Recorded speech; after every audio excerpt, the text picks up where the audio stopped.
تو مسئلہ یہ ہے کہ اس وقت پوری دنیا، اسلام جو ہے نا، اسلام اس کا پوری دنیا سے جو بیسک اختلاف ہے نا، ایک تو عقیدے کا اختلاف ہے. اسلام توحید کی دعوت دیتا ہے، ایک خدا کی دعوت دیتا ہے، اور ان میں بہت سے لوگ خدا کو مانتے ہی نہیں ہیں، مانتے ہیں تو ایک سے زائد خداؤں کو مانتے ہیں، پھر ان کے پاس کوئی قانون نہیں ہے. یہ تو مذہب کی بحث ہے کہ اسلام بتاتا ہے کہ جو مذہب کی تعلیمات ہیں وہ میرے پاس ہیں، وہ صحیح ہیں. لیکن اسلام نے ساتھ ساتھ یہ بھی کہہ دیا لا اکراہ فی الدین، دین میں کوئی زبردستی بولو بھائی نہیں ہے. لہذا اگر کہیں بھی اسلامی حکومت قائم ہوتی ہے تو ہندو کو مندر جانے کی اجازت ہے، سکھوں کو ان کے عبادت خانے میں جانے کی اجازت ہے، عیسائی کو چرچ جانے کی اجازت ہے، مسلمان مسجد میں جائے. تو اسلام نے اس پہ کوئی زبردستی نہیں کی ہے. جب اسلامی حکومت قائم ہوتی ہے دو چیزوں پہ زبردستی ہوتی ہے، سمجھ رہے ہیں؟ دو چیزوں میں اسلام کیا کرتا ہے؟ زبردستی. وہ ایسی زبردستی ہے جو غیر مسلم پہ بھی نافذ ہوگی، صرف مسلمانوں پہ نہیں ہوگی. یعنی اس میں اسلام غیر مسلم کو بھی اپنے مذہب پہ چلنے بولو بھائی نہیں دیتا. یعنی اسلام اس کے وجود کو زمین پہ برداشت کرتا ہی نہیں ہے. ایک سودی نظام، سمجھ رہے ہیں؟ دوسرا بے حیائی. اس کے علاوہ جو اسلامی احکام ہیں وہ مسلمان پہ تو زبردستی لاگو ہوں گے، غیر مسلم پہ لاگو نہیں ہوں گے. فقہا نے یہاں تک لکھا ہے کہ غیر مسلم اگر شراب بیچ کے پیسے کماتا ہے اور اس آمدن سے مسلمان کو گفٹ دیتا ہے، ہدیہ دیتا ہے، تو مسلمان کے لیے وہ ہدیہ لینا جائز ہے. حالانکہ وہ تو حرام آمدن سے کما رہا ہے نا، لیکن بھائی وہ اس کے لیے حرام نہیں ہے. ایک مسلمان شراب بیچ کے پیسے کماتا ہے، اس سے آپ کو زمزم خرید کے دیتا ہے، تو وہ زمزم آپ کے لیے حلال ہوگا؟ کیونکہ حرام آمدن سے گفٹ دے رہا ہے نا، وہ حلال نہیں ہے. لیکن یہی کام ایک غیر مسلم کرتا ہے جو شراب بیچ کے آپ کو ہدیہ دیتا ہے، تو وہ آپ کے لیے کیا ہے؟ جائز ہے. اس لیے کہ وہ شراب اس کے مذہب میں حرام نہیں ہے. وہ سور کا بزنس کر رہا ہے، اللہ نہ کرے، وہ سور بیچ کے پیسے کماتا ہے غیر مسلم، تو وہ پیسے آپ کے لیے حلال ہیں کیونکہ اس کے مذہب میں وہ حلال ہے، تو ہمیں بھی اس کو حلال ہی سمجھنے کا حکم ہے. لیکن اگر یہی کام مسلمان کر رہا ہو تو مسلمان کے لیے ارننگ حلال ہوگی کہ حرام ہوگی؟ حرام. آپ کے لیے اس سے پیسے لینا بھی جائز بولو نا بھائی نہیں ہے. اب یہ ٹیکنیکل بات خوب اچھی طرح سمجھیں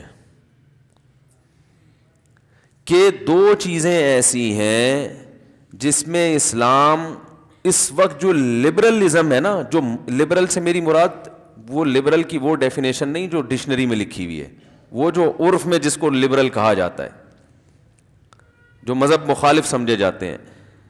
اسلام اور پوری دنیا کا جو اس وقت ٹکراؤ ہے نا، ٹکراؤ وہ دو چیزوں میں ہے، ایک سودی نظام اور دوسرا بے حیائی. میں سمجھا پا رہا ہوں اپنی بات؟ کیونکہ اس کے علاوہ جتنی چیزیں ہیں، دیکھیں یہ دو چیزیں ایسی ہیں جس سے انسانیت تباہ ہوتی ہے، اور اس کے اثرات صرف غیر مسلموں پہ نہیں پڑتے. غیر مسلم یہ کام کریں گے تو مسلمان بھی تباہ ہوں گے اس سے. دیکھو میں ایک مثال دیتا ہوں. غیر مسلم کو اجازت ہے کہ وہ شراب بیچے، لیکن کیا اس کو اجازت ہے کہ مسلمانوں میں شراب کی تبلیغ کرے، وہ ترغیب دے کے یہ بھی خریدو یہ بھی خریدو یہ بھی خریدو؟ یہ اجازت دے گا اسلام؟ نہیں، کیونکہ بھائی تم تو کس مسلمانوں کو کیا کر رہے ہو؟ خراب کر رہے ہو. تو اسی طرح یاد رکھو اسلامی ریاست میں غیر مسلم عورت کو بھی بے پردہ گھومنے کی اجازت نہیں ہے. وہ یہ کہہ سکتی ہے میرے مذہب میں پردہ نہیں ہے، ہم یہ کہیں گے آپ کے مذہب میں نہیں ہے. لیکن عورت جب بے پردہ ہو کے گھومتی ہے تو وہ مردوں کو اپنی طرف مائل کرتی ہے، اس سے معاشرہ خراب ہوتا ہے. یہ اس کے اثرات مسلمانوں پہ بھی پڑیں گے. سمجھ میں آ رہی ہے کہ نہیں آ رہی ہے بات؟ اسلام اس کو اجازت نہیں دے گا کہ آپ بکنی پہن کے گھومیں یا آپ چڈیاں پہن کے گھومیں, اجازت نہیں دے گا اسلام اس کو. بھائی اس کے اثرات صرف آپ تک محدود نہیں ہیں, یہ تو متعدی ہو رہے ہیں, یہ تو پھیل رہے ہیں اثرات. آپ مسلمان کو کیوں خراب کر رہے ہو؟ دوسرا, سود کا بھی یہی مسئلہ ہے. اگر سودی سسٹم کی اجازت دے دی جائے, اس وقت پوری دنیا کی دولت چند ہاتھوں میں ہے, اور یہ کس وجہ سے ہے؟ سودی نظام کی وجہ سے. کیسے تباہ ہوتا ہے سود کے ذریعے معاشرہ؟ سودی نظام کی وجہ سے. دولت مرتکز ہوتے ہوتے ہوتے ہوتے چند ہاتھوں میں سمٹ جاتی ہے. لوگ اس پہ خوش ہوتے ہیں کہ ہم 1,00,000 روپے بینک میں رکھواتے ہیں. آج کل ریٹ کیا چل رہا ہے بینکوں کا؟ لاکھ پہ کتنا چل رہا ہے بھائی؟ 10%. 1,000 روپے, 1,00,000 پہ 1,000 روپے پر منتھ. چلے فرض کر لیتے ہیں, ہو سکتا ہے 2%, ہو سکتا ہے 1%, ہو سکتا جتنے بھی ہو. میں تو مثال دیتا ہوں نا, آپ کلپ نہ بنا دینا کہ اس کو ریٹ ہی نہیں پتا, سود کا ریٹ کیا چل رہا ہے مارکیٹ میں. بھائی ایک مثال دی جا رہی ہے, جتنا بھی ہو اصل چیز کو فوکس کرنا چاہیے. اب دیکھیں ہوتا کیا ہے سودی نظام میں, گڑبڑ کیا ہوتی ہے. آپ نے 1,00,000 روپے بینک میں رکھوائے, اپنی محنت کی کمائی, رکشا چلا کے, ٹیکسی چلا کے, انڈے بیچ کے, گولے گنڈے کا کاروبار کر کے, کچھ بھی کر کے آپ نے 1,00,000 روپے بینک میں رکھوائے. 1 مہینے کے بعد آپ کو 1,000 روپے مل رہے ہیں, آپ خوش ہو رہے ہیں, بیٹھے بیٹھے بغیر کسی محنت کے مجھے 1,000 روپے مل گئے. یہ آپ کی بے وقوفی ہے.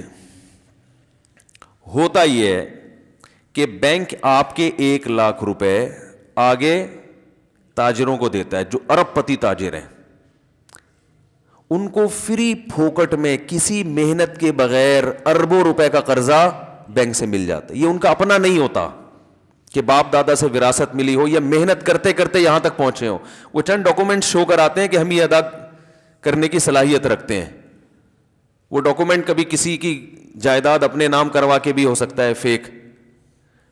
وہ ایک دم اتنے بڑے سرمایے کے مالک بن جاتے ہیں.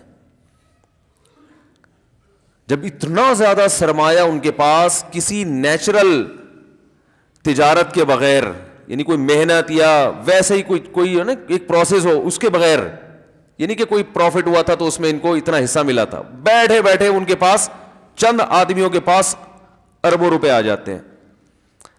وہ اربوں روپے سے ملے لگا لیتا ہے, فیکٹریاں لگا لیتے ہیں. ایک میں مثال دیتا ہوں, اس نے بیکری کے لیے بیکری کا سامان بنانا شروع کیا, ایک ڈبل روٹی کی فیکٹری لگائی اس نے, ڈبل روٹی بنتی ہے اس میں, بھٹی کہہ لیں یا جو بھی کہہ لیں. اب آپ یہ سمجھیں کہ یہ اتنے سارے لوگ, لاکھ اس نے رکھوائے, 50,000 بینک میں اس نے رکھوائے, 2 لاکھ اس نے رکھوائے, یہ سارا سرمایہ کا ایک بہت بڑا حصہ نکل کے 2-4 ہاتھوں میں جاتا ہے, جو آپ کی خون پسینے کی کمائی ہوتی ہے. میں سمجھا پا رہا ہوں اپنی بات؟ آگے چلیں. لاکھوں کروڑوں روپے ایک آدمی کے ہاتھ میں آ گئے. وہ جب بریڈ بنائے گا تو اس کو پتا ہے کہ 1,00,000 پہ بینک کلائنٹ کو 1,000 دے رہا ہے, تو مجھ سے 1,00,000 پہ 2,000 لے گا نا. کیا خیال ہے بھائی؟ تاکہ 1,000 ادھر دے اور 1,000 اس کی بچت ہو. اچھا بینک بھی تیل بیچ رہا ہے بیٹھ کے, اس کا کوئی بزنس نہیں ہے. اس نے کیا کیا, ادھر کا پیسہ لے کے ادھر پکڑایا, ادھر سے اتنے لیے, ادھر آپ کو اتنے پارسل کر دیے. اس کا بھی وہ بھی بیٹھ کے کیا کر رہا ہے, کوئی کام نہیں ہے اس کا, کوئی بزنس نہیں ہے, کوئی محنت نہیں ہے. ادھر سے پیسہ وہاں پارسل, ٹھیک ہے نا, ادھر سے اتنا پروفٹ, ادھر سے آپ کو اتنا پروفٹ دیا, اپنی اتنی بچت. یہ ہے اس کا کام. لوگ کہتے ہیں یہ بھی تو محنت لگتی ہے نا عمارت, تو محنت تو چوری میں بھی لگتی ہے. محنت صرف محنت ہی نہیں ہوتی, محنت کس چیز پہ محنت کر رہا ہے, کر کیا رہا ہے اس پیسوں سے. ایک رکشہ چلا رہا ہے, ریڑھی لگا رہا ہے, گڑا کھود رہا ہے, یا کوئی کاروبار کر رہا ہے, کوئی چیز خرید کے آگے بیچ رہا ہے, کچھ بھی نہیں کر رہا, وہ صرف تیل بیچ رہا ہے بیٹھ کے. تیل بھی نہیں بیچ رہا, وہ بھی بیچ رہا ہوتا تو ہم کہتے چلو کچھ کر رہا ہے. تو اب آپ مجھے بتاؤ, یہ جو پیسہ کمائے گا بینک, یہ نیچرل طریقہ ہے کیا؟ جو قدرت نے جو ارننگ کا طریقہ دنیا میں رکھا ہے نا, وہ طریقہ ہے سپلائی اور ڈیمانڈ کی بیس پہ کہ لوگوں کی ضرورت کسی چیز کی بڑھتی ہے تو تاجر ان کی وہ ضرورت پوری کر کے ان سے اس کا معاوضہ لیتا ہے. چلیں اب یہ زیادہ پیچیدہ بحث ہو جائے گی, فی الحال ہم اسی کو سمیٹتے ہیں. اب بینک نے آگے 1,00,000 روپے جب تاجر کو دیے تو تاجر نے اس 1,00,000 پہ بینک کو کتنا دینا ہے؟ 2,000 روپے. تو تاجر جب ڈبل روٹی بنائے گا تو اس کی قیمت میں وہ 2,000 ایڈ کرے گا کہ نہیں کرے گا اس کی لاگت میں؟ بولو نا بھائی. تو تاجر جب بریڈ مارکیٹ میں پھینکے گا تو جتنے کی بریڈ ہوگی اس میں وہ پیسہ جو اس نے سود کی مد میں بینک کو دینا ہے وہ ایڈ کر کے دے گا کہ نہیں دے گا؟ تو بریڈ کی قیمت مارکیٹ میں بڑھے گی کہ نہیں بڑھے گی؟ جب ڈبل روٹی کی قیمت مارکیٹ میں بڑھے گی تو آپ نے جو بینک سے 1,00,000 روپے دے کے 1,000 روپے اضافی لیا تھا وہ اضافی آپ کا ڈبل روٹی میں نکل گیا کہ نہیں نکل گیا؟ کیا ہو رہا ہے میرے بھائی, سمجھ میں نہیں آ رہی بات؟ تو چیزوں کی جو قیمتیں ہیں نا اتنی اسپیڈ سے بڑھیں گی کہ آپ کا وہ پروفٹ ادھر کے بجائے صابن خریدنے میں, سرف کے ڈبے خرید, کیونکہ یہ بڑی بڑی فیکٹریاں جتنی ہیں ان کے کوئی باپ دادا سے ان کو وراثت میں نہیں ملی ہوتی, کوئی ان کی محنت نہیں ہے, انہوں نے بینکوں سے ایک دم اتنا پیسہ اٹھا کے فیکٹری لگائی, مل لگائی اور دھڑا دھڑ سارا سب جتنے لوگ ہیں نا آپ دیکھیں نہیں آج کل جو بڑے بڑے شاپنگ مال بن رہے ہیں, ایک دکاندار بیچارہ باپ دادا سے وہ تجارت کرتا آ رہا ہے, 400 سال ہو گئے, وہ پرچون کی ایک دکان سے 5 دکانیں بنا سکا ہے بیچارہ. اور ایک نئے آدمی جس کے باپ نے کبھی کوئی 5 روپے کا منجن بھی نہیں بیچا ہوتا, وہ ایک دم اتنا بڑا مال بنا لیتا ہے کہ کروڑوں روپے کا سرمایہ بھی اس کے پاس آ جاتا ہے اور لاکھوں کروڑوں لوگ بھی وہاں سے شاپنگ کرنا شروع کر دیتے ہیں. اور جو گلی محلے کا دکاندار ہے نا, جو بیچارہ ایک باپ دادا سے محنت کرتا آ رہا ہے, وہ اس کی پرچون کی دکان بالآخر ختم ہو جاتی. بہت مشکل ہے میرے بھائی, نہیں آ رہی سمجھ میں؟ ابھی آئے گی اور آئے گی انشاءاللہ. تو یہ جو ہم لوگ یعنی بینکوں میں پیسہ رکھ کے پروفٹ لیتے ہیں تو یہ پروفٹ نہیں ہوتا میرے بھائی. وہ سارا مہنگائی میں آپ کا, تبھی تو کرنسی دھڑام سے گرتی ہے. لوگ کہتے ہیں یورپ امریکہ میں تو کرنسی نہیں گرتی, ان کے ہاں سودی نظام کے علاوہ اور بہت سی ایسی چیزیں ہیں جس میں انہوں نے معیشت کو مینٹین رکھا ہوا ہے. سودی نظام سے تو معیشت خراب ہوتی ہی ہوتی ہے. اس کی مثال ہے جیسے کوئی چرس پینے والا, ہیروئن پینے والا صحت مند ہو تو ہم ہیروئن کی تعریف نہیں کریں گے, ہم کہیں گے بھائی یہ الگ سے طاقت کے انجیکشن لگوا رہا ہے, ٹھیک ہے نا. ہیروئن سے تو نقصان ہی ہوتا ہے. اب آگے سمجھیں آپ بات کو. بینک اگر یہ کام کرنا شروع کر دے کہ شریعت نے کہا ہے سود پہ نہ دو, مزاربت پہ دو. سود پہ نہ دو, مزاربت. مزاربت کا مطلب یہ ہے کہ ایک آدمی کا پیسہ ہو, دوسرے کی محنت ہو, اور آپ اس سے کہیں تم محنت کر کے جو کچھ کماؤ گے اس میں اتنے فیصد میرا, اتنے فیصد تمہارا. اب اگر یہ سسٹم بینکوں میں آ جائے تو آپ نے 1,00,000 روپے بینک کو دیے, آپ نے کہا مجھے اس پہ 1,000 نہیں چاہیے, تم جتنا اس پہ کماؤ گے مجھے 1% دے دینا بس, ٹھیک ہے, زیادہ بے شک نہیں چاہیے, مجھے کتنا چاہیے. اگر تم نے میرے 1,00,000 پہ 1,00,000 کمایا ہے تو مجھے 1,000 روپے چاہیے. 2,00,000 کمایا تو مجھے, بولتے کیوں نہیں بھائی, آپ کمانے کے بولنے پہ تو کما تھوڑی رہے ہو لیکن خوش تو بولو نا. 2,00,000 کمائے تو میرا پروفٹ 2,000 ہو جائے گا, 10,00,000 کمائے تو 10,000 ہو جائے گا. پرسنٹیج چاہیے, چاہے وہ 30% ہو, 50% ہو, 1% ہو, پرسنٹیج کے حساب سے شریعت میں ہے نا مزاربت. اب معاملہ کیا ہوگا کہ بینک یہ 1,00,000 روپے جب آگے تاجر کو دے گا تو تاجر سے کہے گا کہ مجھے بھی پرسنٹیج کے حساب سے چاہیے, اس 1,00,000 پہ مجھے 4% چاہیے, جس میں 2% میں کلائنٹ کو دوں گا اور 2 خود رکھوں گا. اب وہ تاجر جب ڈبل روٹی کی فیکٹری لگاتا ہے تو جتنی چاہے بریڈ کی قیمت میں اضافہ کر دے,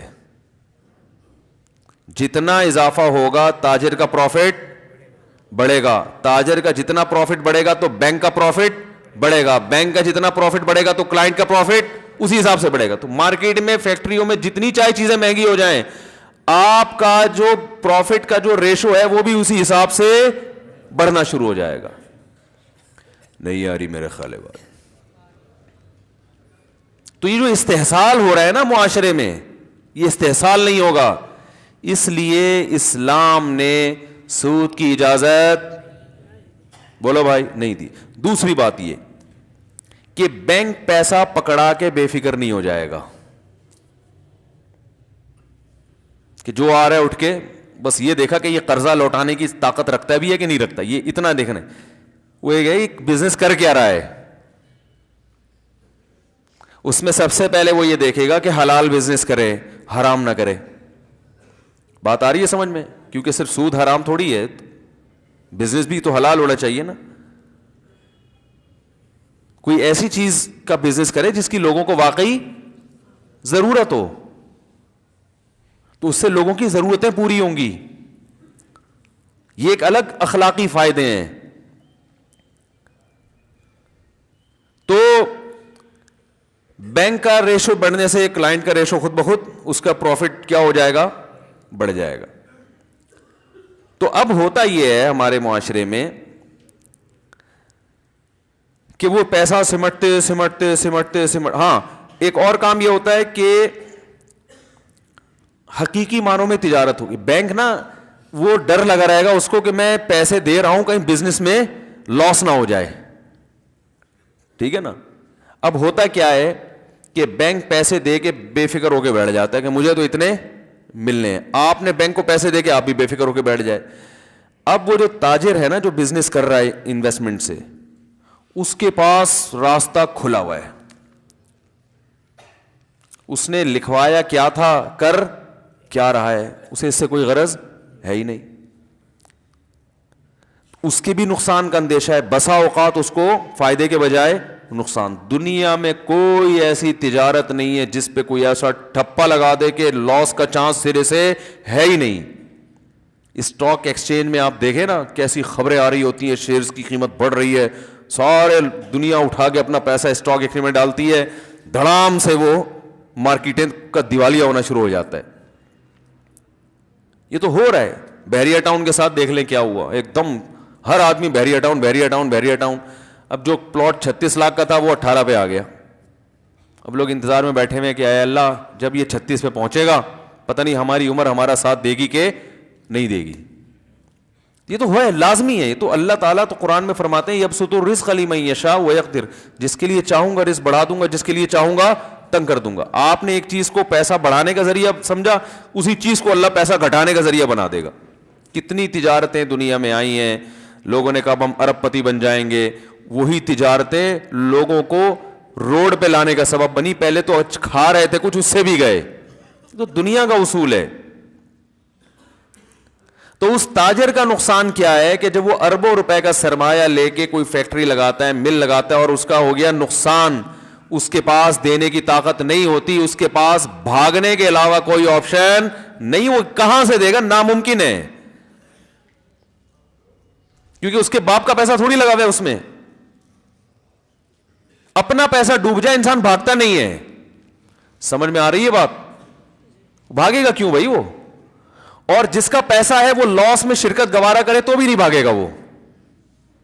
کیوں بھاگو بھائی, میرا نقصان, ہم ایگریمنٹ ہوا تھا, پروفٹ ہوگا تو دیں گے, نہیں ہوا تو لاس سارا آپ کا ہے, میرا تھوڑی ہے لاس. وہی وہ نقصان اس لیے نہیں ہوتا عمومی کہ وہ بھی پیسہ دینے سے پہلے کروڑ 100 دفعہ سوچے گا. وہ ذرا بھی اس کو خطرہ ہوگا یہ بندہ کرپٹ ہے, گڑبڑ ہے, تو اس سے ایماندار لوگ مارکیٹ میں آئیں گے. بہت یعنی ایک نیچرل تجارت ہوگی, پیسوں کی جو سرکولیٹ کرے گا وہ نیچرل انداز میں کرے گا, قدرتی انداز میں کرے گا. سمجھ میں آ رہی ہے بات کہ نہیں آ رہی ہے؟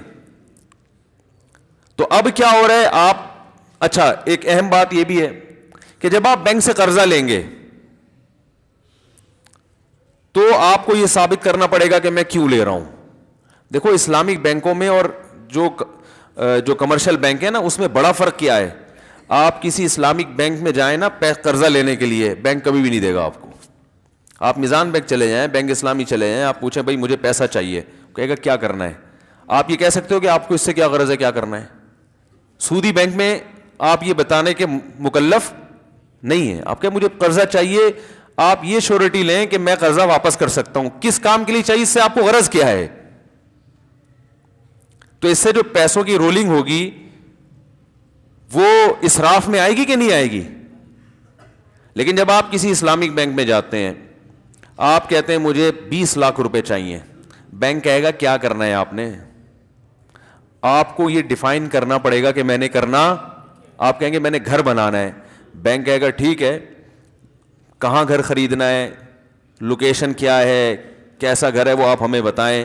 جب آپ بتائیں گے یہ گھر ہے, یہ محلے وقوع ہے, یہ اس کی تصویریں ہیں, بینک کہے گا ٹھیک ہے 80% میں خرید رہا ہوں, 20% آپ انویسٹ کریں. دونوں مل کے خریدتے ہیں, آدھے سے زیادہ میرا ہوگا اور باقی کس کا. یہ تجارت ہو رہی ہے نا. پھر بینک وہ گھر خرید کے شرکت متناقصہ کی بیس پہ آپ کو فروخت کرنا شروع کرے گا. ہر مہینے اس کا کرایہ اتنا آئے گا اور اتنے یونٹ بنا دیے, ہر مہینے آپ وہ یونٹ خریدتے رہیں ہم سے. جب پورے یونٹ, جتنے یونٹ آپ خریدتے رہیں گے کرایہ کم ہوتا رہے گا, کیونکہ آپ اتنے فیصد مالک بنتے چلے جا رہے ہیں. بات آ رہی ہے سمجھ میں. اور جب سارے یونٹ آپ خرید لیں گے تو پورا آپ کا ہو گیا. تو جتنی جلدی آپ یونٹ خریدیں گے اتنا کرایہ کم ہوتا چلا ہے, کیونکہ آپ اس کے مالک بنتے چلے. یہ تجارت ہے, یہ بزنس ہے. اس میں کیا ہو رہا ہے کہ ایسٹس وجود میں آ رہے ہیں, رقم بلا وجہ سرکولیٹ نہیں کر رہی مارکیٹ میں. اب اگر آپ کو پیسہ ملا تو گھر لے لیا نا آپ نے, اب دیوالیہ نہیں ہو سکتا, گھر تو موجود ہے نا. ارے بھائی کیا ہوگا, نہ بینک کا نقصان ہوگا نہ آپ کا نقصان ہوگا. آپ اگر قسطیں ادا کرنے سے عاجز آ گئے, آپ بولے بھائی اللہ کا واسطہ مجھے معاف کر دو, اس وقت تو میں نے سوچ لیا تھا بحریہ ٹاؤن میں بنگلہ خریدوں, میرے اندر قسطوں کی طاقت نہیں ہے. بینک کہے گا کوئی بات نہیں ہے, آپ کے اندر مزید قسط ادا کرنے کی طاقت نہیں ہے, اتنے فیصد تو گھر ہمارا ہے, اتنے فیصد تو ویسے ہی آپ کا ہو چکا ہے, مل اس کو بیچ دیتے ہیں, گھر موجود ہے نا, گھر تھوڑی بھاگے گا بھائی. پولیس بلوانی پڑے گی, صحیح بتا رہا ہوں, اب میں سمجھانے کے لیے پولیس بلوانی پڑے گی. تو گھر لے کے کہاں بھاگے گا وہ, ہے بھائی, بھاگ سکتا ہے. تو بھائی یہ اتنے فیصد ہمارا ہے, اتنے فیصد آپ کا, آپ قسطیں ادا نہیں کر سکتے, کوئی بات نہیں, تو اتنے فیصد تو بہرحال آپ خرید چکے ہیں ہم سے, جتنی قسطیں ادا کی وہ اتنے پرسنٹ گھر آپ کا ہو گیا. اب اس کو بیچ دیتے ہیں. بینک یہ کہے گا بھائی میرے کسی کام کا نہیں, ہماری کوئی مامو پمانی ہے نہیں جنہوں نے یہاں رہنا ہے. یہ بھی ممکن ہے بینک کا مینیجر خود خرید لے, وہ یہ بھی ممکن ہے وہ کہے بھائی اس کو فروخت کرتے ہیں, جتنے پرسنٹ آپ کا حصہ ہے وہ آپ کو پیسے پکڑا کے باقی ہم اپنی رقم بچا لیتے ہیں, اور جو رینٹ آپ ہمیں دیتے رہے وہ ہمارا پروفٹ ہو گیا. کوئی ایسا, یہ وہی ہو رہا ہے جو نیچرل ایک تجارت میں ہوتا ہے. سمجھ میں آ رہی ہے کہ نہیں آ رہی ہے. یہ چیز لوگوں کو کھلتی ہے, یہ چیز یہودیوں کو کھلتی ہے, سمجھ رہے ہیں نا. آپ کو گھر نہیں چاہیے, آپ کو گاڑی چاہیے, گاڑی میں بھی یہی کیا جاتا ہے. آپ کہتے ہو بھائی میری شوگر مل ہے, میں نے فیکٹری سے گنا اٹھانا ہے. کیا اٹھانا ہے؟ گنا اٹھانا ہے, اور چینی بنانی ہے, تو گنا اٹھانے کے پیسے میرے پاس نہیں ہے. آپ بینک کے پاس آئے, آپ نے کہا مجھے 1 کروڑ روپے قرضہ چاہیے. بینک کہے گا کیوں چاہیے, آپ کو ویسے ہی چاہیے. بینک آپ کو, جو اسلامی بینک ہے, نہیں دے گا. بھائی کیوں چاہیے؟ بھائی مسئلہ یہ ہے کہ میری شوگر مل ہے, مجھے گنا چاہیے. یہ شکر ہے اللہ کا بہت بڑا فضل ہے کہ چینی میں ابھی گنا ڈل رہا ہے, یعنی گنے سے بن رہی ہے. ورنہ ٹومیٹو کیچپ کے بارے میں وہ انڈیا نے کہا تھا نا کہ ہم ٹماٹر بند کر دیں گے, تو یہاں سے ایک بیان کیا کہ ہمارے یہاں تو ٹومیٹو کیچپ میں ٹماٹر نہیں ڈلتا, آپ ٹماٹر بند کر کے کیا کرو گے. ہم تو ایسا ہر چیز کا آلٹرنیٹ تلاش کرتے ہیں. تو گنا چاہیے بھائی, پیسے نہیں ہیں, تو بینک یہ کہے گا کہ گنا ہم آپ کو خرید کے قسطوں پہ مہنگے داموں بیچ دیں گے. ہمارا بندہ جائے گا, یا آپ تھوڑی دیر کے لیے ہماری طرف سے وکیل بن جائیں, ہمارے نمائندے بن کے خرید لیں, قبضے میں لے کر آئیں. ہوائی بے نہیں ہوگی, وہ قبضے میں لے کر آئیں گے ہم.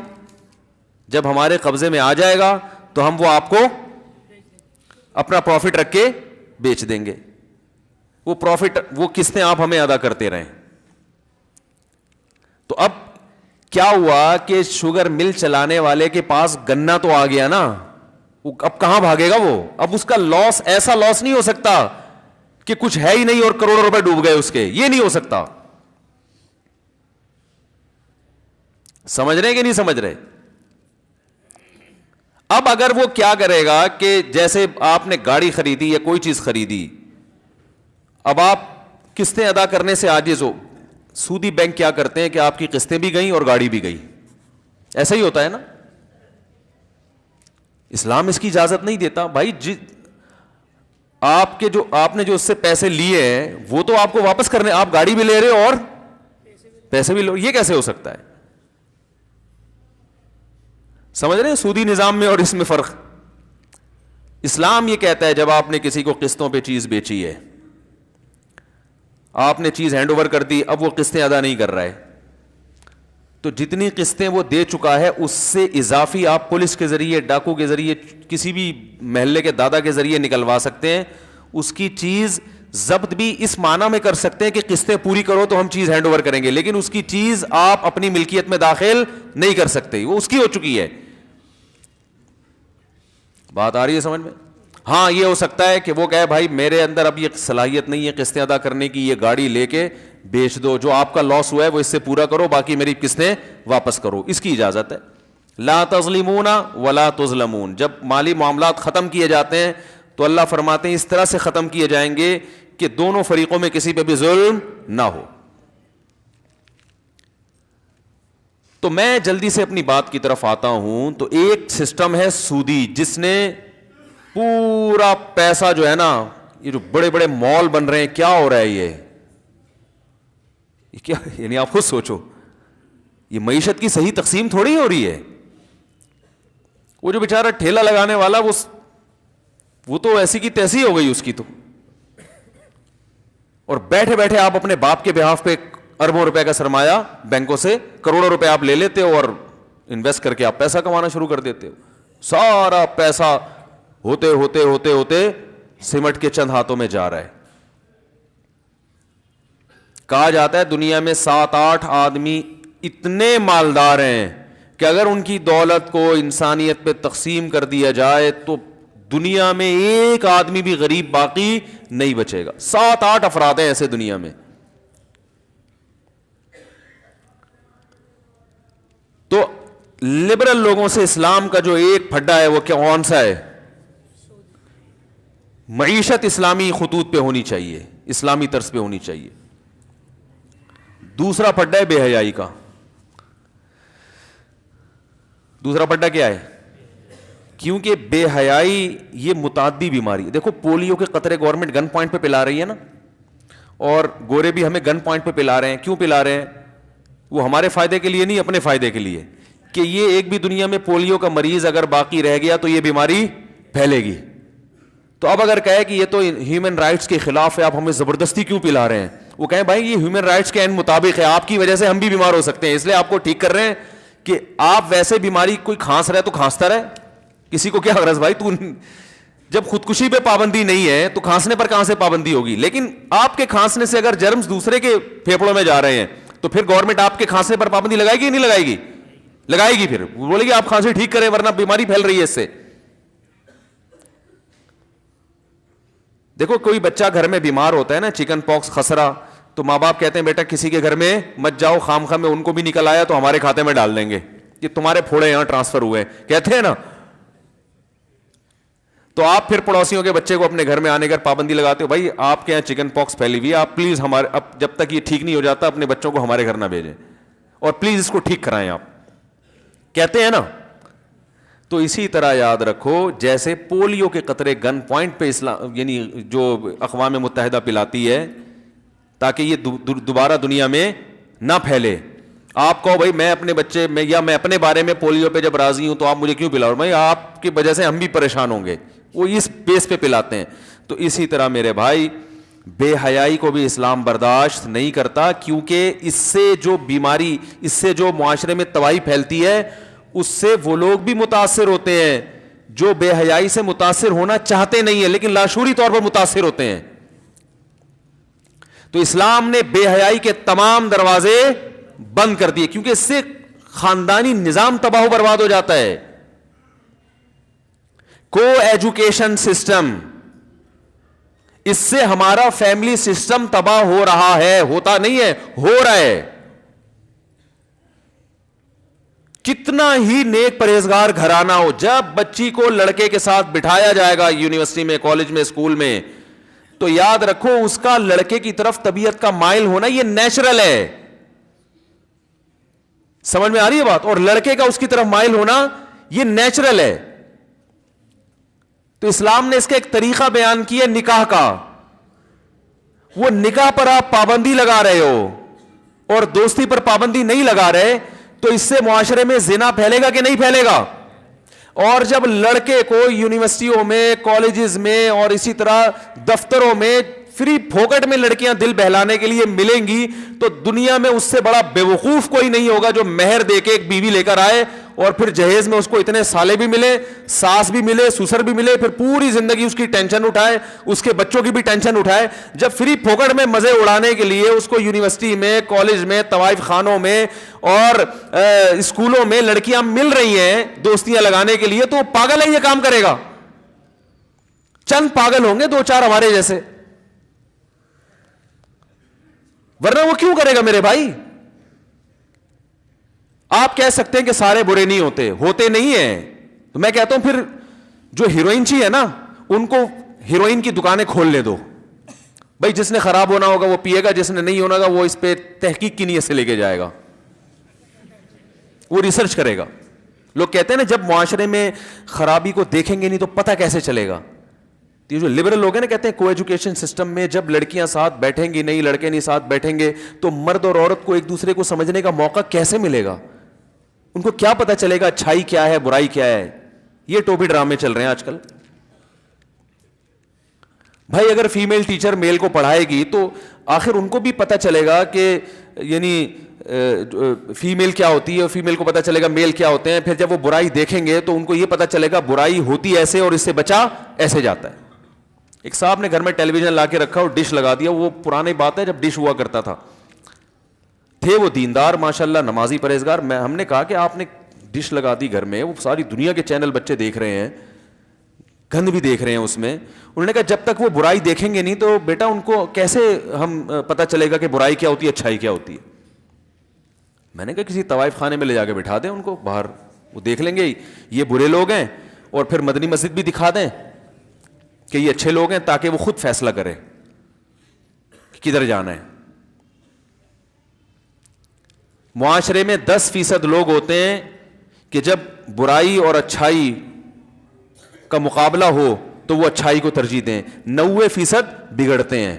اسی وجہ سے والدین اپنے بچوں کو طوائف خانوں کا راستہ دکھاتے ہی نہیں ہیں کہ بیٹا اپنے آپ کو اس آزمائش میں ڈالنے کی ضرورت میں, مدنی مسجد کا دکھائیں گے صرف ہم تمہیں, یہ والا دکھانا ہی نہیں ہے.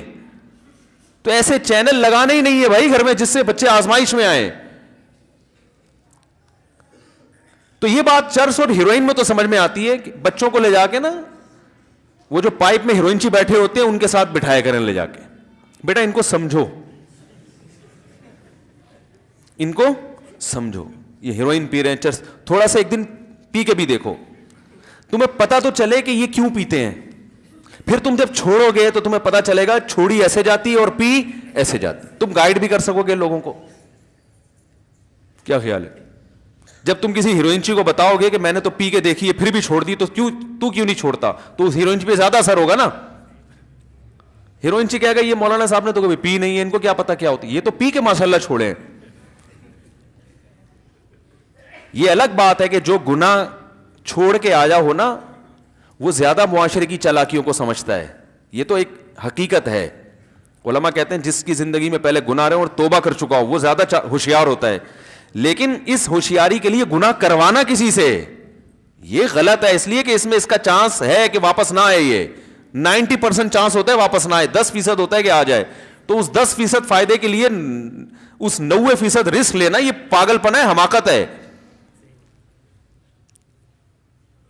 دیکھو ڈینگی مچھر بہت سے لوگوں کو کاٹتا ہے مگر ڈینگی ہوتا ہر ایک کو نہیں ہے. اب اس چکر میں آپ ڈینگی سے کٹوانا شروع کر دو اپنے آپ کو, کہ ضروری تو نہیں کہ مجھے ڈینگی بھی ہو. بلکہ ڈینگی نے کاٹا اور نہ ہوا یہ زیادہ اچھا ہے, کیونکہ اس میں آپ میں باڈی خود ریزسٹنٹ پاور پیدا ہو چکی ہوتی ہے. لیکن اس چکر میں کوئی یہ رسک بولو بھائی نہیں لیتا. تو مجھے افسوس ہوتا ہے کہ ہماری مذہبی جماعتیں, سیاسی جماعتیں, ہمارے دیندار لوگ جو سوشل میڈیا پہ آواز اٹھانے والے ہیں, وہ ملک میں ان دو چیزوں پہ زیادہ آواز نہیں اٹھا رہے. اپنی قوتوں صلاحیتوں کو دائیں بائیں ڈائیورٹ کر کے تقسیم کر رہے ہیں, صلاحیتیں برباد ہو رہی ہیں.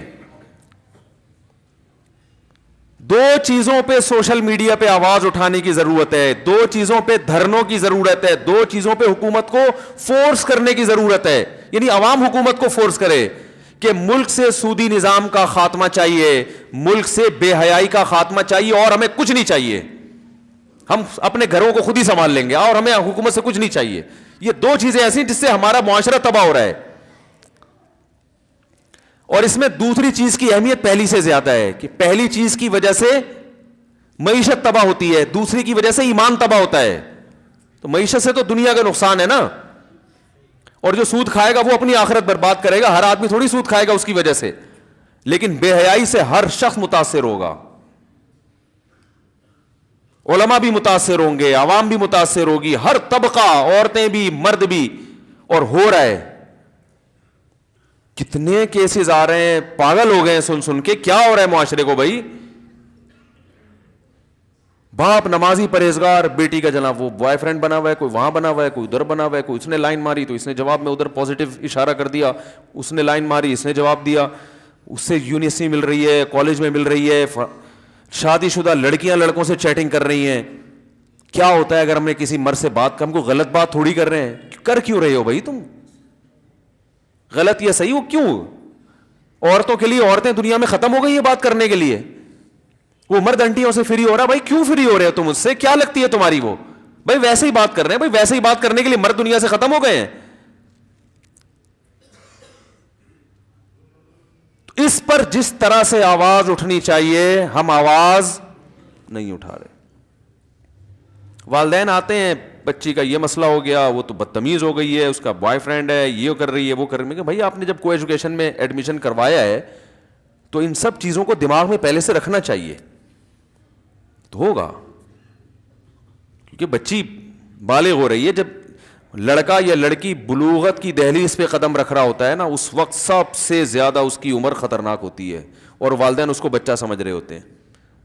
اس کا بچہ ہونا ہی ڈینجرس ہے, کیونکہ اس میں جذبات, یہ میڈیکل سائنس کہتی ہے کہ جب انسان یا لڑکا یا لڑکی بلوغت کی دہلیز پہ ہوتا ہے, 14-15 سال کا لڑکا اور 13 سال کی لڑکی, آپ کسی نفسیاتی ڈاکٹر سے پوچھ لیں, اس وقت ان میں خواہش نفسانیہ کا جو طوفان اور سمندر ہوتا ہے وہ اس کے بعد کسی اور عمر میں ایسا نہیں ہوتا. اور عقل بالغ, بولو نا بھائی, عقل روکتی ہے نا انسان کو برائی سے, عقل بالکل نہیں ہے, خواہشات کا ایک طوفان ہے. اس وقت سب سے زیادہ ضرورت تھی کہ لڑکی کو لڑکے سے دور اور لڑکے کو لڑکی سے دور رکھا جائے, اور اس وقت والدین کس قدر احمق اور بیوقوف ہیں. وہ یہ کہہ رہے ہوتے ہیں بچے ہیں ابھی سے کیا پابندیاں لگائیں ان کے اوپر. او بھائی بچے ہیں اسی وجہ سے پابندی لگاؤ, بڑے ہوتے تو شاید کسی کا بیان سن کے سمجھ میں آ جاتی ان کے بات. اور اس وقت کو ایجوکیشن میں پڑھایا جا رہا ہے ان کو, جب ان میں صرف جذبات ہیں, کھوپڑی نہیں ہے, نہ وہ اپنا اچھا سمجھتے ہیں نہ برا سمجھتے ہیں. اور پھر وہ لڑکے بیوقوف بنا رہے ہوتے ہیں.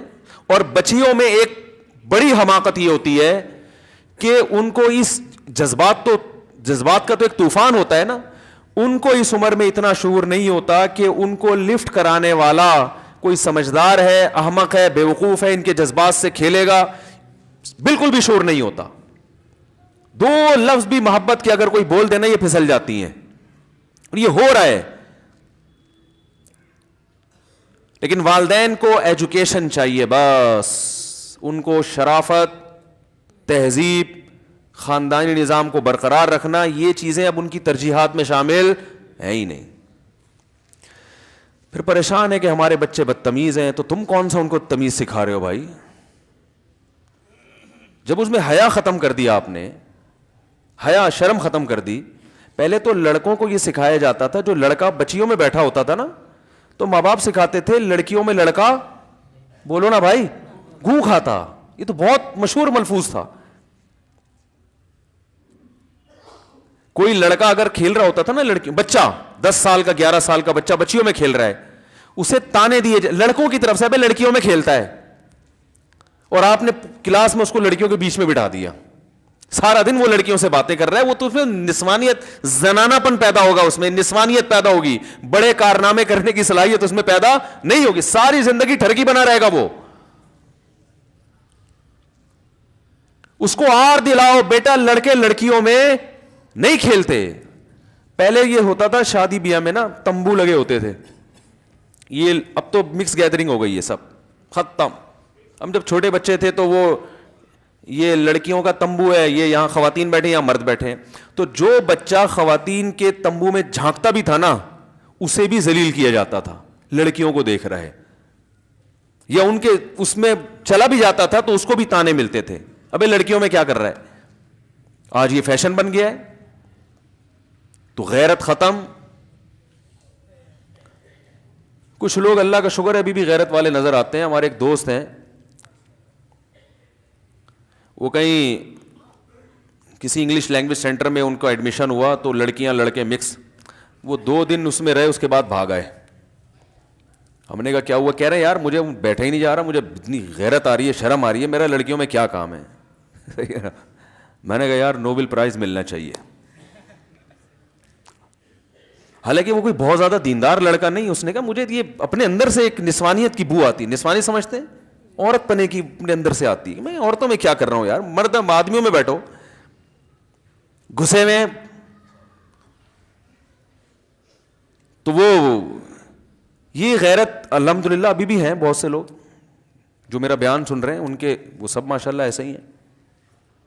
جو انٹرنیٹ پہ بھی سنیں گے وہ بھی, ان کے علاوہ سب معاملہ خراب ہو گیا.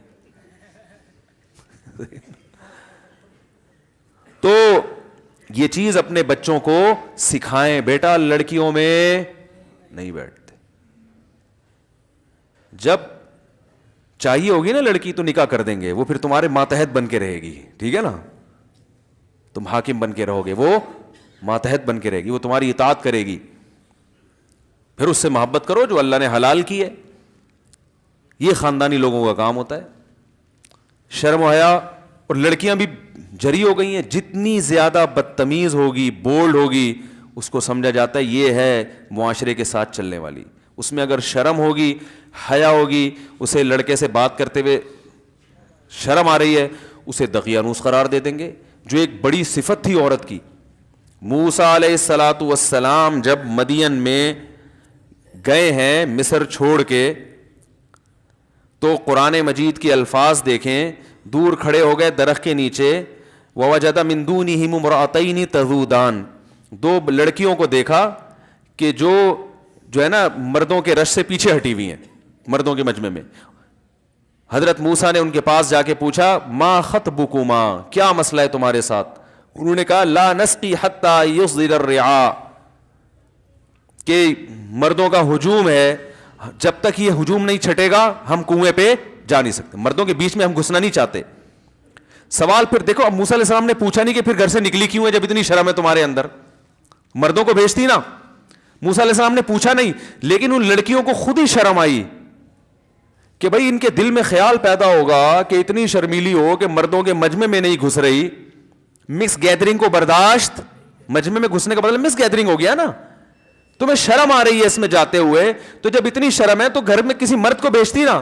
تو فوراً کہنے لگی, موسیٰ علیہ السلام نے سوال نہیں پوچھا, ابونا شیخ کبیر, ہمارا باپ بوڑھا ہے, وہ ایک ہی باپ ہے, گھر میں کوئی مرد نہیں ہے, وہ آ نہیں سکتے, بوڑھے ہیں.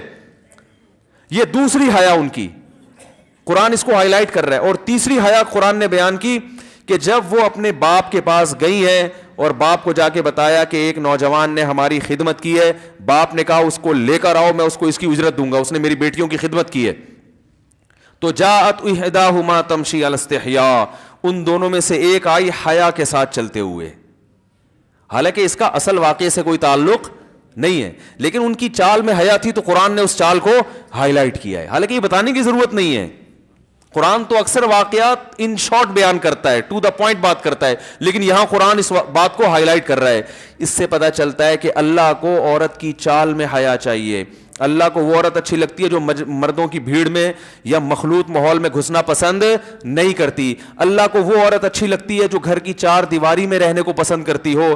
کسی ضرورت سے باہر نکلنا پڑے تو وہ عذر ہو اس کا کہ بھائی اس لیے گھر سے باہر آ رہے ہیں کہ کوئی مرد گھر کے باہر کے کام کرنے والا نہیں ہے.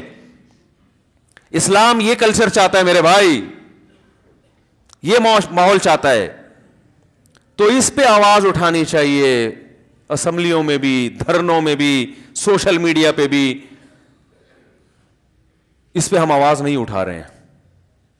ہر آنے والا قانون ہمیں اور مزید سے مزید بے حیا بناتا چلا جا رہا ہے. تو اللہ کے بندو اس پہ بھی آواز اٹھاؤ, اس بے حیائی کے خلاف. اور یہ تو ہمارے کنٹرول میں نہیں ہے, لیکن اپنا گھر تو ہمارے کنٹرول میں ہے نا. دیکھو ایک بات کا فیصلہ کر لو, بچوں کی تعلیم پہلے, تہذیب, بچوں کی تعلیم بعد میں, تہذیب پہلے. اگر آپ کے پاس دو آپشن ہو, ایک آپشن یہ کہ ایجوکیٹڈ تو ہو جائے گا, تہذیب ختم ہو جائے گی, تو ترجیح کس کو دینی ہے؟ تہذیب کو. پہلے انسان کا بچہ بنے, اس کے بعد ایجوکیشن. ایجوکیشن بھی ضروری ہے, میں یہ نہیں کہہ رہا کہ جاہل بنا دیں بچوں کو, پہلے انسان. تو ایسے اسکولوں کو تلاش کرو میرے بھائی جہاں حیا کا ماحول ہے, شرم کا ماحول ہے. نہیں ملتے تو ایسے اسکول بناؤ. آپ بھی تو ایک کام کر سکتے ہیں نا. ایک بس چھوٹا سا واقعہ سنا کے بیان ختم کرتا ہوں. مجھے وہ واقعے سے مجھے خود بڑی عبرت ہوئی.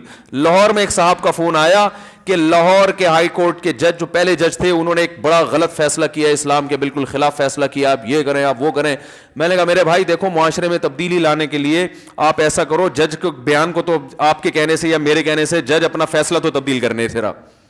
تو آپ کے کتنے بچے؟ انہوں نے کہا 4 بیٹے. میں نے کہا آپ ان 4 بیٹوں کو کے بارے میں فیصلہ کرو کہ ان کو میں ہائی کورٹ کے بجائے سپریم کورٹ کا جج بناؤں گا.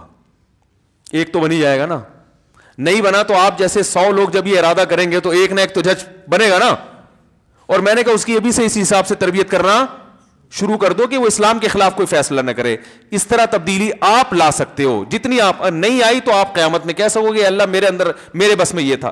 تو ایسے اگر اسکول نہیں ہے تو آپ میں جو تاجر ہیں وہ یہ فیصلہ, تاجر نہیں بھی ہے وہ بھی کر سکتے ہیں, وہ یہ فیصلہ کر لیں بھائی ہم ایسے اسکولوں کا جال بچھا دیتے ہیں پورے ملک میں جہاں کو ایجوکیشن نہ ہو, جہاں فیمیل بچیوں, جو بچیاں ہیں ان کو پڑھانے والی فیمیل ٹیچر پردے میں ہو, تاکہ بچیاں اپنے ٹیچر سے پردہ سیکھیں. جو انسان پر جتنا اپنے ٹیچر کا اثر ہوتا ہے اتنا اپنے والدین کا بھی اثر نہیں ہوتا.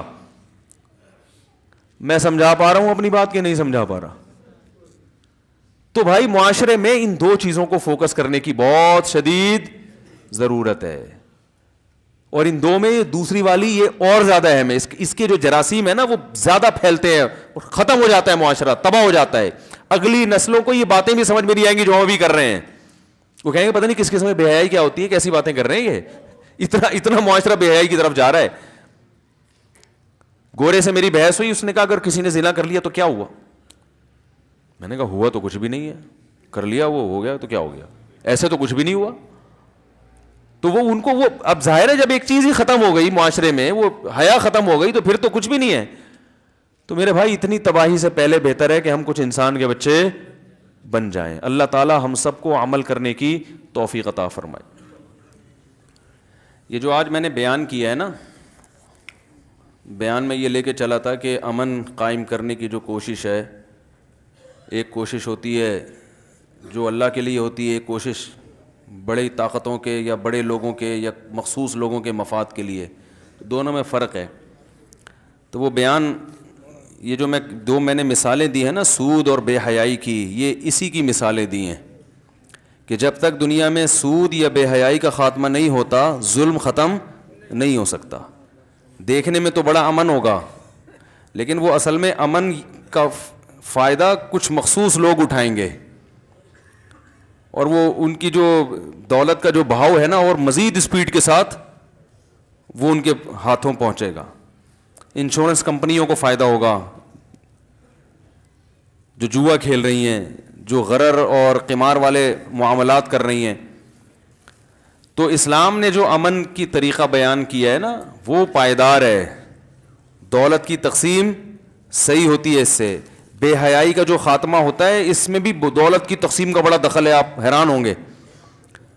دیکھو یہ میں اگر آپ کہیں تو میں یہ بتاؤں کہ جو بے حیائی کے ختم ہونے سے معیشت کیسے توازن پر آتی ہے, غربت کا کیسے خاتمہ ہوتا ہے. بے حیائی ختم جب ہوگی تو نکاح خود بخود بڑھے گا نا معاشرے میں. سمجھیں, بڑے پوائنٹ کی بات ہے, پوائنٹ کی.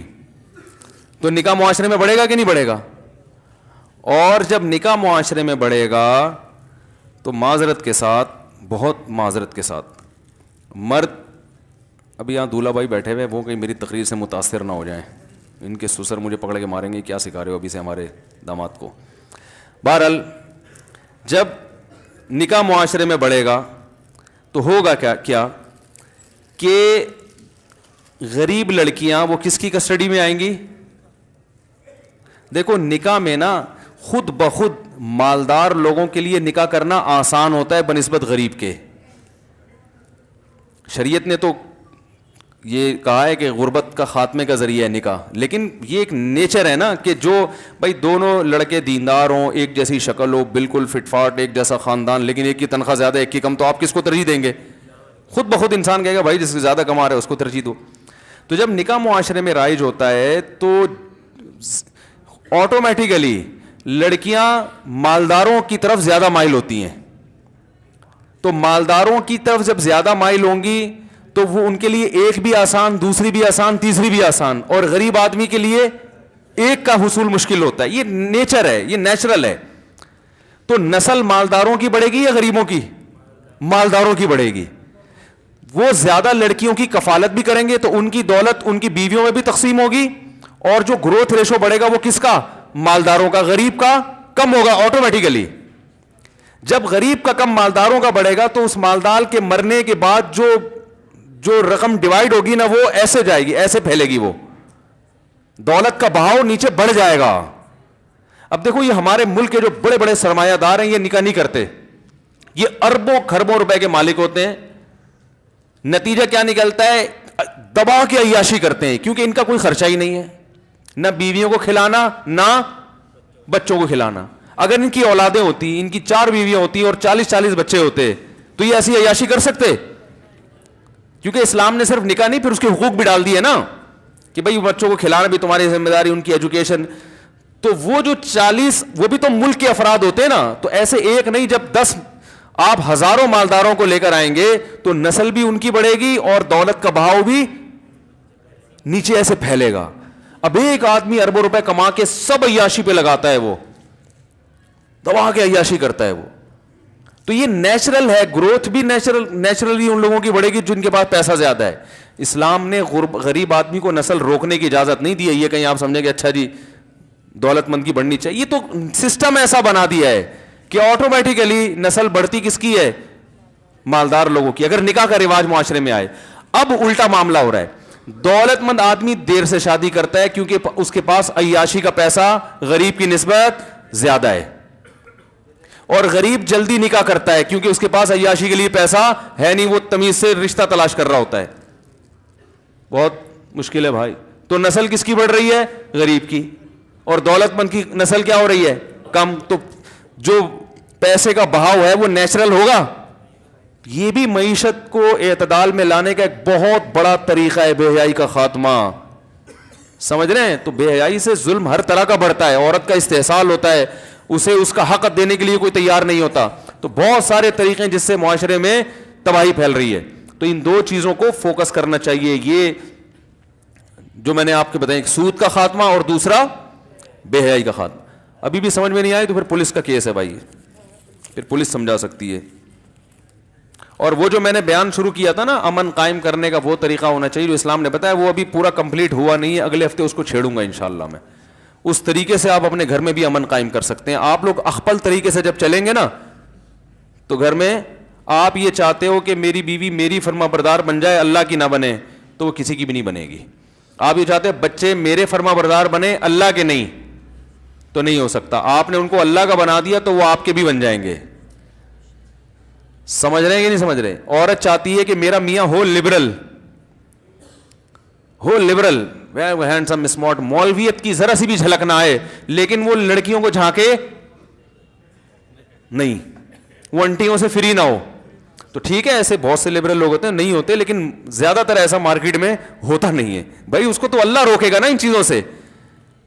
جب آپ نے اللہ کو اپنی لسٹ سے نکال دیا تو کہے گا بھائی اس کو دیکھ لیا تو بیگم کیا ہو گیا, میں نے اگر کسی انٹی کو دیکھ لیا, تمہیں بھی تو دیکھا ہی تھا نا, تو شادی ہوئی تھی تم سے.